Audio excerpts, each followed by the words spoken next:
Assalamualaikum warahmatullahi wabarakatuh. Bagaimana kabar anak-anakku semua? Semoga dalam keadaan sehat dan tetap semangat dalam menjalani pembelajaran jarak jauh. Mari siapkan buku paketnya, dibuka bab 2 tentang beriman kepada hari akhir. Siapkan alat tulisnya juga, dan mari kita mulai pembelajaran hari ini dengan membaca basmalah bersama-sama. Bismillahirrahmanirrahim.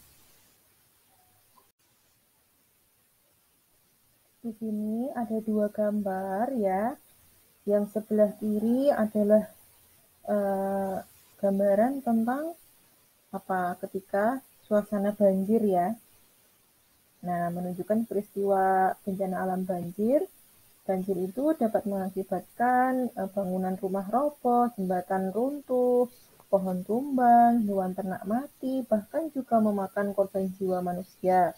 Nah, gambar yang sebelah kanan itu gambar apa? Nah, ya, gambar peristiwa meletus gunung. Ya, kalau di Jogja apa? Gunung apa? Gunung Merapi. Betul. Nah, biasanya ketika gunung meletus itu mengeluarkan apa? Mengeluarkan awan hitam. Awan hitam itu nggak cuma dingin ya, tapi panas. Bukan seperti awan yang ada di langit ini, tidak. Tapi awannya awan panas, jadi bisa membakar apapun. Awan panas dan juga mengeluarkan kerikil, bahkan batu-batuan yang sangat panas. Tumbuhan di sekitar bisa mati karena hawa panasnya itu. Kemudian manusia berlari menjauh mencari tempat yang aman, tidak peduli dengan harta yang dimilikinya. Jika pernah mengetahui ketika peristiwa meletusnya Gunung Merapi, nah di Merapi sana itu banyak rumah-rumah kosong karena penduduknya sudah meninggal karena terkena awan panas atau disebut juga wedus gembel. Nah, itu dari dua gambar tersebut, gambaran kerusakan yang diakibatkan oleh bencana banjir, kemudian manusia panik menghadapi kejadian tersebut, sudah digambarkan dalam Al-Quran ya.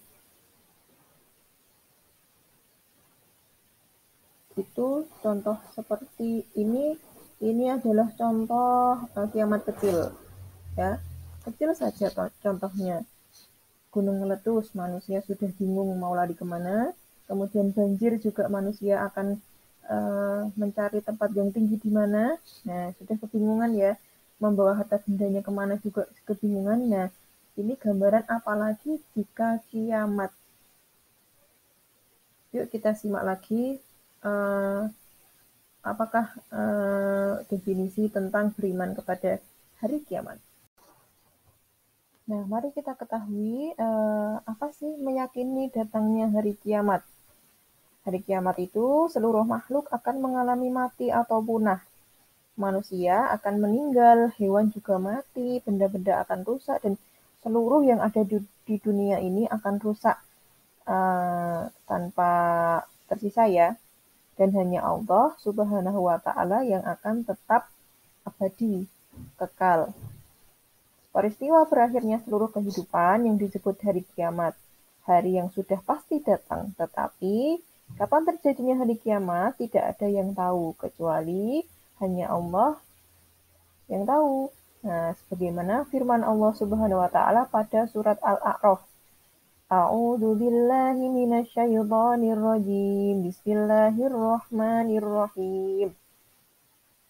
Yas'alunaka 'anis sa'ati ayyana mursaha qul innama 'ilmuha 'inda rabbi la yujalliha liwaqtiha illahu. Yang artinya, mereka menanyakan kepadamu tentang kiamat. Bilakah terjadinya? Katakanlah, sesungguhnya pengetahuan tentang kiamat itu adalah pada sisi Tuhanku. Tidak seorang pun yang dapat menjelaskan waktu kedatangannya selain Dia. Dia siapa? Allah. Maka kita harus selalu bersiap-siap menghadapi datangnya kiamat.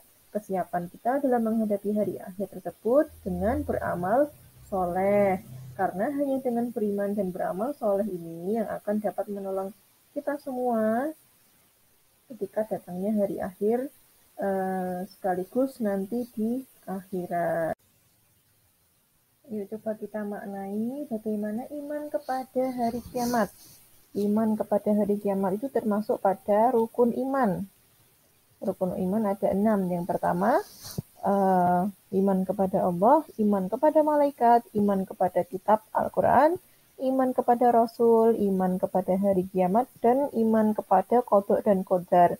Jadi, iman kepada hari kiamat, rukun iman yang ke-5. Nah, ini ada firman Allah dari surat Al-Hajj, ya. A'udzu billahi minasyaitonir rajim. Bismillahirrahmanirrahim. Wa anna as-sa'ata atiyatun la raiba fiha wa anna Allaha yab'atsu man fil qubur. Artinya, dan sesungguhnya hari kiamat itu pasti datang, tak ada keraguan padanya, dan bahwasanya Allah membangkitkan semua orang di dalam kubur. Ya, sudah dituliskan dalam Al-Quran ya. Jadi hari kiamat itu meyakini adanya kehidupan setelah kiamat. Itulah yang disebut kehidupan akhirat. Seluruh manusia akan dibangkitkan oleh Allah dan akan diminta pertanggungjawaban terhadap seluruh perbuatan yang sudah dilakukan selama hidup di dunia. Mari kita ketahui nama-nama lain hari kiamat. Ada beberapa nama lain hari akhir sesuai dengan tahapannya ya.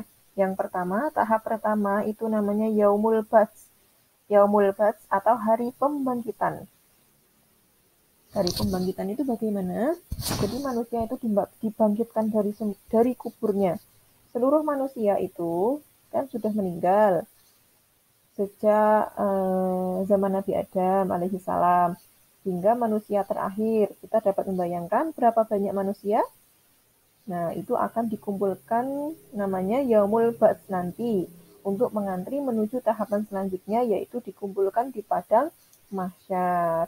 Ya, yang kedua itu yaitu Yaumul Mahsyar, hari pengumpulan. Nah, itu di padang mahsyar itu dikumpulkan. Kemudian yang C itu Yaumul Mizan atau hari penimbangan amal. Kemudian yang D,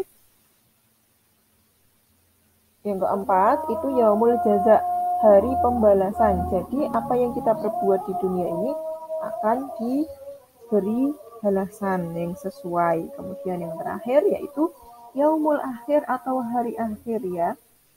Hari terakhir itu tidak ada batasannya.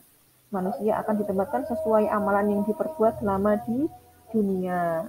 Jika orang kafir atau musyrik akan dimasukkan ke dalam neraka. Jika orang beriman, orang mukmin, dosanya akan dihilangkan dulu kemudian dimasukkan ke surga. Kemudian kiamat itu dibagi menjadi 2. Yang pertama kiamat kecil atau kiamat sugro.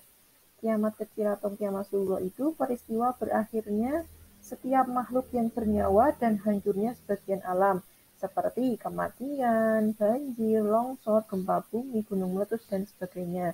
Itu termasuk kiamat sugro. Kemudian yang kedua, itu kiamat besar atau kiamat kubro. Kiamat kubro itu kiamat yang mengakhiri kehidupan di dunia ini karena hancurnya alam semesta beserta isinya. Tanda-tanda datangnya hari kiamat apa saja? Yang pertama, munculnya Dajjal. Kemudian muncul binatang melata atau dabatul ard ya di permukaan bumi. Kemudian terbit matahari dari sebelah barat yang biasanya dari timur, ini dari sebelah barat. Kemudian merajalelanya semakin banyak kebodohan. Lalu apalagi? Tersebarnya perzinaan, kemudian minuman keras atau khamar telah dijadikan minuman kebanggaan. Yang terakhir apa? Gaya hidup yang suka berfoya-foya dan sikap takut mati. Dari beberapa tanda-tandanya ini, maka dapat kita ambil hikmahnya ya, kita lebih mendekatkan diri kepada Allah Subhanahu wa Ta'ala dengan memperbanyak amal soleh. Contoh perilaku beriman kepada hari kiamat apa saja? Yang pertama, meningkatkan ketakwaan kita kepada Allah Subhanahu wa taala dengan menjalankan segala perintahnya dan menjauhi larangannya. Yang kedua, menyayangi dan membantu fakir miskin. Yang ketiga, menyayangi dan memelihara anak yatim. Yang keempat, bersikap atau berakhlak baik kepada sesama. Kemudian yang terakhir, patuh dan menghormati orang tua agar dapat menjadi seorang anak yang soleh atau soleha.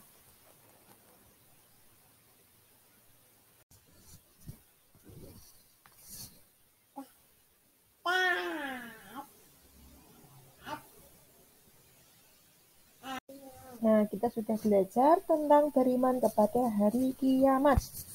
Ya, apa itu hari kiamat? Rukun iman yang keberapa? Kemudian ada berapa hari kiamat? Tanda-tandanya apa saja? Kemudian hikmah yang dapat kita ambil dan bagaimana sikap kita beriman kepada hari kiamat. Bagaimana meningkatkan iman kita supaya kita menjadi orang yang istiqomah di jalan Allah. Ya, itu tadi kita sudah belajar. Terima kasih atas perhatiannya. Jika ada salah kata Bulina mohon maaf. Kita tutup pelajaran kita hari ini dengan membaca hamdalah bersama-sama. Alhamdulillahirabbil alamin. Wassalamualaikum warahmatullahi wabarakatuh.